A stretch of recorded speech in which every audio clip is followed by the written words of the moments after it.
پیدائش 3 باب۔ اور سانپ کل دشتی جانوروں سے جن کو خداوند خدا نے بنایا تھا چلاک تھا، اور اس نے عورت سے کہا، کیا واقعی خدا نے کہا ہے کہ باغ کے کسی درخت کا پھل تم نہ کھانا؟ عورت نے سانپ سے کہا کہ باغ کے درختوں کا پھل تو ہم کھاتے ہیں، پر جو درخت باغ کے بیچ میں ہے اس کے پھل کی بابت خدا نے کہا ہے کہ تم نہ تو اسے کھانا اور نہ اسے چھونا، ورنہ مر جاؤ گے۔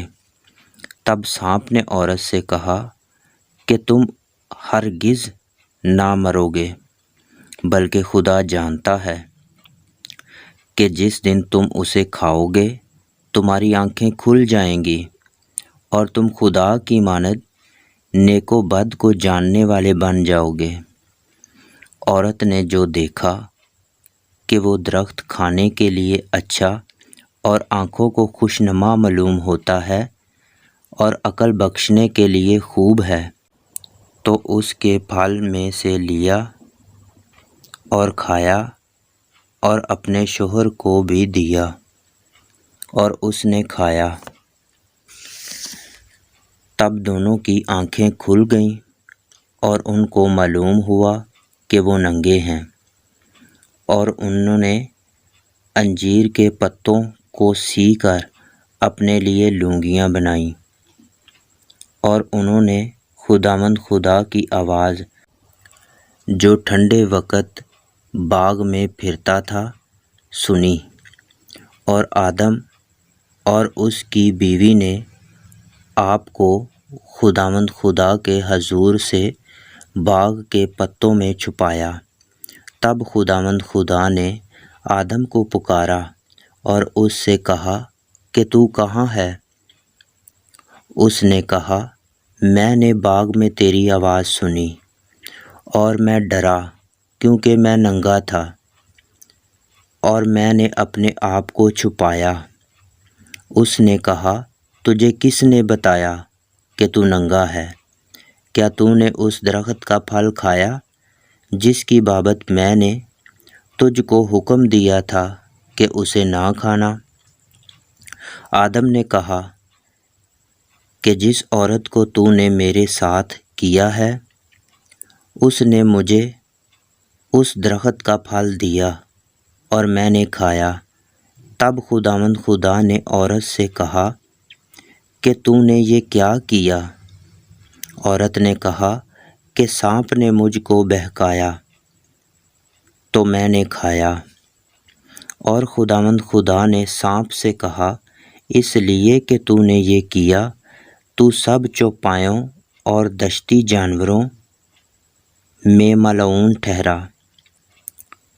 تو اپنے پیٹ کے بل چلے گا اور اپنی عمر بھر خاک چاٹے گا، اور میں تیرے اور عورت کے درمیان اور تیری نسل اور عورت کی نسل کے درمیان عداوت ڈالوں گا۔ وہ تیرے سر کو کچلے گا اور تو اس کی ایڑی پر کاٹے گا۔ پھر اس نے عورت سے کہا کہ میں تیرے درد حمل کو بہت بڑھاؤں گا، تو درد کے ساتھ بچے جنیں گی، اور تیری رغبت اپنے شوہر کی طرف ہوگی اور وہ تجھ پر حکومت کرے گا۔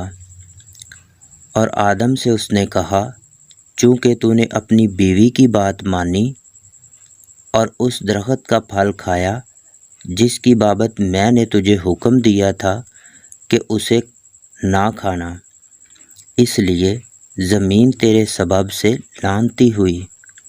مشقت کے ساتھ تو اپنی عمر بھر اس کی پیداوار کھائے گا، اور وہ تیرے لیے کانٹے اور اونٹ کٹارے اگائے گی، اور تو کھیت کی سبزی کھائے گا۔ تو اپنے منہ کے پسینے کی روٹی کھائے گا جب تک کہ زمین میں تو پھر لوٹ نہ جائے، اس لیے کہ تو اس سے نکالا گیا، کیونکہ تو خاک ہے اور خاک میں پھر لوٹ جائے گا۔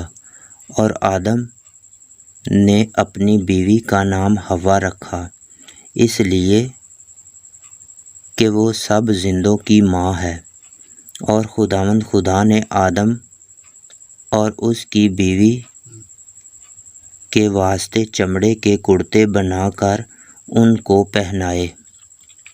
اور خداوند خدا نے کہا، دیکھو، انسان نیک و بد کی پہچان میں ہم میں سے ایک کی مانند ہو گیا ہے، اب کہیں ایسا نہ ہو کہ وہ اپنا ہاتھ بڑھائے اور حیات کے درخت سے بھی کچھ لے کر کھائے اور ہمیشہ جیتا رہے۔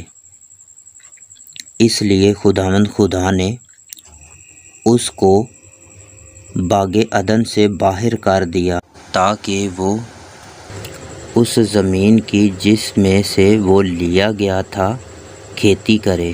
چنانچہ اس نے آدم کو نکال دیا اور باغ عدن کے مشرق کی طرف کروبیوں کو اور چوگرد گھومنے والی شعلہ زن تلوار کو رکھا کہ وہ زندگی کے درخت کی راہ کی حفاظت کریں۔